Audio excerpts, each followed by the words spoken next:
मेरिटधारी शिक्षकों की नियुक्ति हो। हे मेरे नीति निर्माता, पूरे दुनिया में कहीं भी ऐसा नहीं होता। जय चौधरी चाचा, ओम जय चौधरी चाचा, हो भैया ओम जय चौधरी चाचा। आरती करे मेरिटधारी, आरती करे मेरिटधारी, जयहाली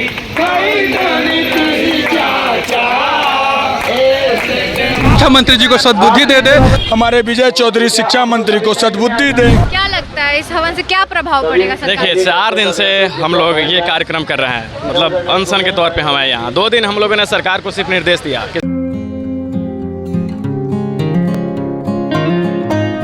नमस्कार दोस्तों, मैं शिवानी और आप देख रहे हैं हमारे साथ हिंदाबाद। स्टेट अभ्यर्थियों के द्वारा किया जा रहा आंदोलन का आज 4वां दिन है और आज इस आंदोलन में आज हवन की प्रक्रिया से ये सरकार के पास बात पहुंचाने की संदेश दिया जा रहा है कि सरकार उनकी बातों को, उनकी मांगों को सुने और जो मेरिट से प्रोसेस लिया गया है उसको आगे की तरफ बढ़ाए। तो चलिए कुछ लोगों से बातचीत करते हैं और जानते हैं कि हवन की प्रक्रिया आखिरकार क्यों किया जा रहा है। क्या नाम हुआ? जी मेरा नाम रुपेश कुमार। हवन करने का उद्देश्य? हवन करने का उद्देश्य यही है कि हम लोग ईश्वर प्रभु से प्रार्थना कर रहे हैं कि हमारे शिक्षा मंत्री जी को सद्बुद्धि दे दे।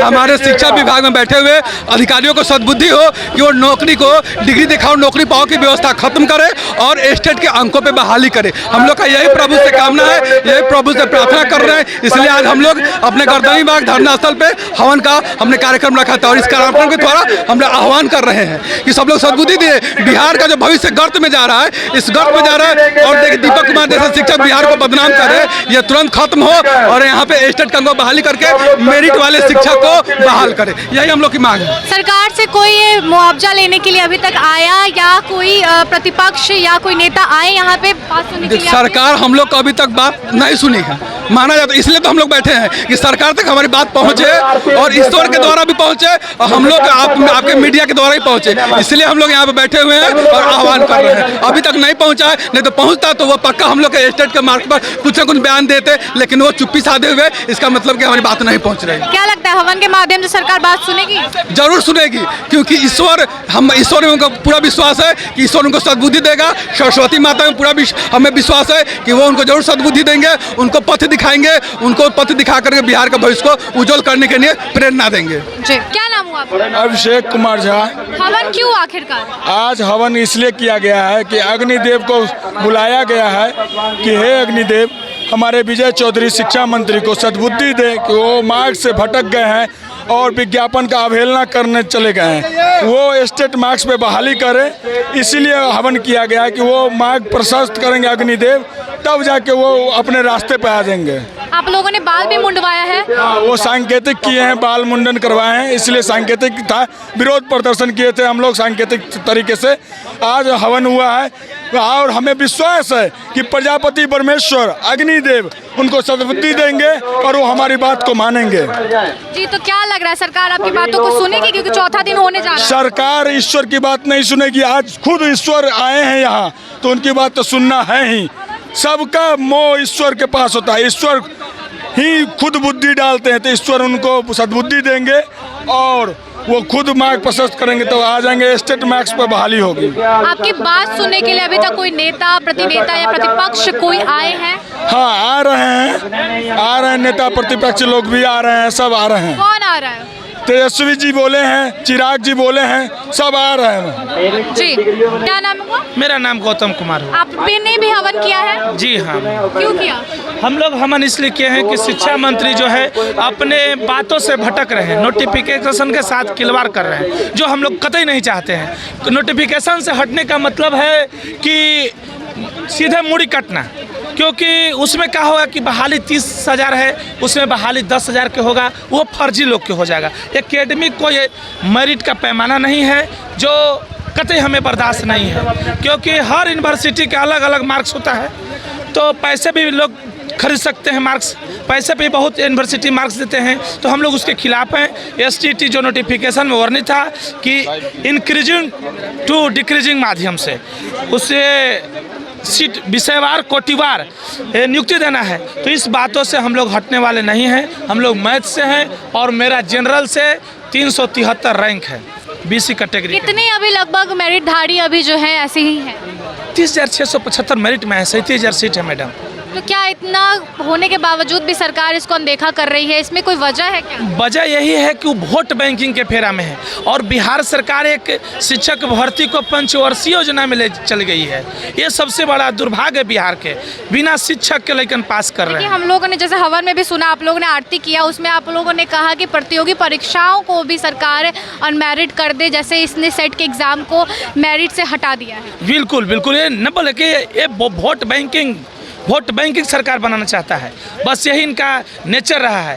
यदि यही है तो एकेडमिक में ही यदि आपको लेना ही है तो पूरा IAS के एग्जाम भी कर दीजिए ना एकेडमिक। महाराज क्या दिक्कत है, डॉक्टर भी ले लीजिए, आपको बिना सिरिंज वाला मिल जाएगा। हमारे ऋतिक भाई बढ़िया जवाब देंगे आपको। क्या लगता है इस हवन से क्या प्रभाव पड़ेगा सरकार? देखिए 4 दिन से हम लोग ये कार्यक्रम कर रहे हैं, मतलब अनशन के तौर पे हम आए यहाँ। 2 दिन हम लोगों ने सरकार को सिर्फ निर्देश दिया कि सरकार हमारी मांग को पूरा करे। कल हमने मुंडन किया, सरकार को इसे हम इंडिकेट करते हैं और लोकतंत्र में, डेमोक्रेसी में हमारा ये राइट होता है कि हम अपनी मांग रखें। आज हम लोगों ने शिक्षा मंत्री का जो बयान रहता है कि हवन ही क्यों कौन के तो रखने के लिए, हमारे धार्मिक व्यवस्था में आप जानती हैं कि हिंदू धर्म में जो हमारी वैदिक सभ्यता है उसमें हवन एक खास मतलब पूजा स्थली के तौर पे एक नियम है, जिसमें हम पूरे देवी देवताओं का आह्वान करते हैं और उस आह्वान में हम उन तमाम कुरीतियों को दूर करना चाहते हैं। हमारे शिक्षा मंत्री का जो पद है और हमारे जो वर्तमान शिक्षा मंत्री हैं विजय कुमार चौधरी, तो हम यहाँ शिक्षा मंत्री का जो पद है इसकी गरिमा को बनाए रखते हैं और हम सम्मान भी करते हैं, पर विजय चौधरी का सम्मान नहीं करते हैं, क्योंकि विजय कुमार चौधरी जो है उसे आज तक ये पता नहीं चला है कि मेरिट और नॉट मेरिट क्या होता है। जो इंसान 2 साल में 2019 में स्टेट का नोटिफिकेशन आया, आने के बाद आज तक जिस शिक्षा मंत्री को नहीं पता चला कि मेरिट क्या होता है, वो कहता है कि merit equal to not merit. तो ऐसे सोच और ऐसे मानसिकता का हम दहन कर रहे हैं। इस जो हमारा ये कार्यक्रम चला है, ऐसे सोच का हम दहन किए हैं। हमारा मांग जो है, हम 4 मांगों के साथ आगे बढ़ रहे हैं। हमारा पहला मांग है कि सरकार, जो हमारे शिक्षा मंत्री हैं, विगत 3 दिन पहले उन्होंने, सरकार तो सारी प्रतियोगी परीक्षाओं को और भी अन्य परीक्षाओं को मेरिट के आधार से ही लेके चलती है। देखिए सरकार STT 19 का जब नोटिफिकेशन जारी की थी तो उसमें 37,000 कुछ सीटों की बात की गई थी और सीटों के अकॉर्डिंग ये पात्रता परीक्षा नहीं है, क्योंकि जितने सीट थे उतना ही मेरिट लिस्ट बनाना था और उतना ही लोगों को सिलेक्शन प्रोसेस में आगे बढ़ाना था। तो 37,000 में से मात्र 30,000 कुछ बच्चे मेरिट लिस्ट में आए, पूरे जितने सीट हैं उतने लोग मेरिट में भी नहीं आए। सरकार ने इस मेरिट को मतलब ख़त्म किया और उसके पीछे सरकार का एक प्रोपेगेंडा था कि अगर सरकार 37,000 का जो नोटिफिकेशन है, अगर उस नोटिफिकेशन को लेके आगे बढ़ती तो हमें नियुक्ति देने होते। और आप जानते हैं कि बिहार स्टेट गवर्नमेंट का मैक्सिमम जॉब को नियुक्ति प्रोसेस से खत्म किया जा रहा है और सिर्फ हमें नियुक्ति से वंचित करने के लिए, नियोजन प्रक्रिया में घसीटने के लिए सरकार ने इस नोटिफिकेशन को रद्द करने का बात किया। रद्द नहीं कर रहे हैं, वो सिर्फ नियुक्ति को नियोजन में बदल रहे हैं। इसीलिए उन्होंने 37,000 पे बहाली करने का बात ही इनकार कर दिया। वो कहते हैं कि 32,000 पे हम शिक्षक बहाली प्रक्रिया आगे बढ़ा रहे हैं। एक सवाल है कि ये जो तमाम तरीके की चीज़ आप बता रहे हैं, मेरिट को लेके, नॉन मेरिट को लेके, ये किस तरीके से शिक्षा व्यवस्था पर प्रभाव डाल रही है? देखिए एकेडमिक बेस जो प्रक्रिया है, आप जानती हैं कि विगत कुछ दिन पहले जो सोनू कुमार का मामला बिहार में बहुत वाइप हुआ है ना, तो उसके बाद जितने भी स्कूल्स हैं बिहार के, जब मीडिया कर्मी बिहार के स्कूलों में जा रहे हैं तो उन्हें दरकिनार करके बाहर खदेड़ा जा रहा है। इस बात से आप वाकिफ होंगी, चाहे आप किसी भी स्कूल में जाइए आपको दरकिनार करके बाहर कर दिया जाएगा। वो इसलिए क्योंकि आप लोग जब किसी भी स्कूल में जाते हैं तो आपकी गलती ये होती है कि जाते जाते आप स्कूल में सवाल करते हैं। मैं पूरा बोलूँगा तब आप सवाल कीजिएगा। जाते जाते आप सवाल करते हैं। आपको स्कूल में जा करके उस टीचर्स को पहले रेस्पेक्ट देनी चाहिए, चाहे उसे कुछ भी क्यों ना आता हो, समझ रही है ना, उसे कुछ भी ना आता हो। रेस्पेक्ट इसलिए देनी चाहिए कि हमारा जो शिक्षा व्यवस्था है, जो टीचर बहाली का जो प्रोसेस है, वो प्रोसेस ही ऐसा है जिसमें शिक्षित टीचर नहीं सिलेक्ट हो सकते। अब बताइए, एक पंचायत का मुखिया है ना, एक जिला परिषद जब किसी टीचर को रिक्रूट करेगा, जो मुखिया खुद पढ़ा नहीं है, अनपढ़ है, वो अपने स्टाम्प के जरिए एक टीचर को बहाल करेगा, तो वैसे टीचर से आप क्या चाहती हैं? तो अगर आप जाकर के स्कूल में आप जाके थैंक्स बोलिए और कहिए कि आप ग्रेट हो। साफ तौर से इससे तो हमारी पीढ़ी भी कहीं ना कहीं नुकसान में जा रही है। एक बात बताइए, हमारा शिक्षा विभाग जो है वो हमारे 10 करोड़ की आबादी को कंट्रोल कर रहा है ना। अब इस 10 करोड़ की आबादी में सरकार की जो सोच है, सरकार सिर्फ पंचायत नियोजन इकाई में घसीट के एकेडमिक। अच्छा एक बात बताइए, हम जब मैट्रिक किए, आप मैट्रिक की होंगी, जब हम इंटर करते हैं, ग्रेजुएशन करते हैं, उस समय तक तो हमें पता भी नहीं होता है कि हमें टीचर बनना है, पता भी नहीं होता है। जब हम बीएड या कोई टेक्निकल डिग्री लेते हैं तब हमें पता चलता है कि हमें टीचर बनना है, और सरकार हमारा मैट्रिक का नंबर देख करके टीचर बहाल करेगी। और जब एकेडमिक पे बहाली करना है तो फिर जितने भी पीसीएस लेवल के एग्जाम है, चाहे स्टेट पीसीएस हो या सेंट्रल पीसीएस, आप एक काम कीजिए, एग्जाम लेना बंद कर दीजिए और पूरी प्रक्रिया एकेडमिक पे बढ़ा दीजिए। एग्जाम लेने का क्या मतलब है? तो सरकार को ये प्रक्रिया खत्म करनी होगी। और स्टेट मार्क्स पे, जैसे कि शिक्षा मंत्री ने कहा है कि ये मार्क्स ऑथेंटिक्स था, तो जब ये मार्क्स ऑथेंटिक्स है तो ऑथेंटिक्स होने के कारण आपको पूरी बहाली प्रक्रिया स्टेट मार्क्स से करनी होगी। और दीपक कुमार हमारे प्रधान सचिव हैं शिक्षा विभाग के, उन्होंने अपने ट्विटर हैंडल पे ट्वीट किया, उन्होंने कहा कि बिहार में गुणवत्तापूर्ण शिक्षा व्यवस्था के लिए हम हर वो संभव कोशिश करेंगे। और उन्होंने ट्वीट में एक बात और लिखा कि हमारे बिहार में जितने भी वर्ग हैं, हर एक वर्ग के हर एक लोग को हम संतुष्ट नहीं कर सकते, और गुणवत्तापूर्ण शिक्षा व्यवस्था के लिए हम काम करेंगे। तो क्या गुणवत्तापूर्ण शिक्षा व्यवस्था बिहार में एकेडमिक बहाली पे होगा? अगर हम स्टेट का मांग करते हैं कि स्टेट नंबर पे बहाली कीजिए, तो हमारा मांग गलत नहीं है। और अगर गलत है, शिक्षा मंत्री को लगता है कि वो हमें खैरात देते हैं, उनको लगता है कि हम खैरात देते हैं, तो ऐसा खैरात हमें नहीं चाहिए। लेकिन पूरे शिक्षा व्यवस्था को, वो जितने भी जॉब्स क्रिएट किए जाते हैं, एकेडमिक पे बहाली कर दे, हम इसको भी दफन कर देंगे। लेकिन पूरी बहरिया, यहाँ तक कि बीपीएससी सिलेक्शन प्रोसेस भी एकेडमिक पे होनी चाहिए।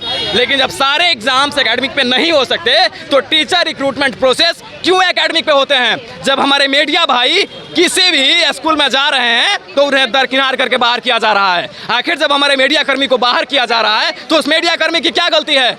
दरअसल सरकार आप लोग को स्कूल में नहीं जाने देना चाह रही, क्योंकि वो जानती है कि ये लोग स्कूल में जाएंगे तो जो टीचर बहाली प्रोसेस हमने किया है उनका उजागर होगा। और हकीकत यही है, जब तक ये एकेडमी का खेल चलता रहेगा, ये ड्रामा चलता रहेगा। और ये एक दिन का खेल नहीं है, ये आंदोलन एक दिन नहीं चलते, ना तो आंदोलन का कभी स्टार्ट होता है, ना कभी आंदोलन कभी खत्म होता है। जब हमारा स्टेट 19 का नोटिफिकेशन आया था तभी से ये आंदोलन चलते हैं। बस कुछ दिन दिखेगा, कुछ दिन नहीं दिखेगा, लेकिन ग्राउंड लेवल पे, ऑनलाइन प्लेटफॉर्म पे या कहीं ना कहीं ये आंदोलन कंटिन्यू चलते हैं। और ये जब तक सरकार हमारी मांग नहीं पूरी करती है, ये कंटिन्यू चलेगा, इसका कोई लिमिट नहीं है। अभी ये आंदोलन आगे चलेगा, कंटिन्यू चलेगा। सरकार हमारी मांग जब तक नहीं मानेगी तब तक हम छोड़ेंगे नहीं।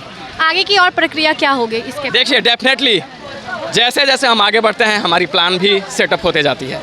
जैसे कि आप देख रही हैं, फिर आगे जो प्लान होगा आप देखेंगे। आपने देखा कि अभ्यर्थी लोग ने क्या कुछ कहा, ये हवन किस कारण से, किस उद्देश्य से किया जा रहा है। फिलहाल के लिए तो बस इतना ही। बने रहे हमारे चैनल हिंद आवाज के साथ। इस वीडियो को ज़्यादा से ज़्यादा शेयर करें, इस वीडियो को लाइक करें और अपना कमेंट दें। और जब अब तक हमारे चैनल को सब्सक्राइब नहीं किया तो जल्द से जल्द हमारे चैनल को सब्सक्राइब कर लें। मिलते हैं नेक्स्ट वीडियो में, तब तक के लिए धन्यवाद।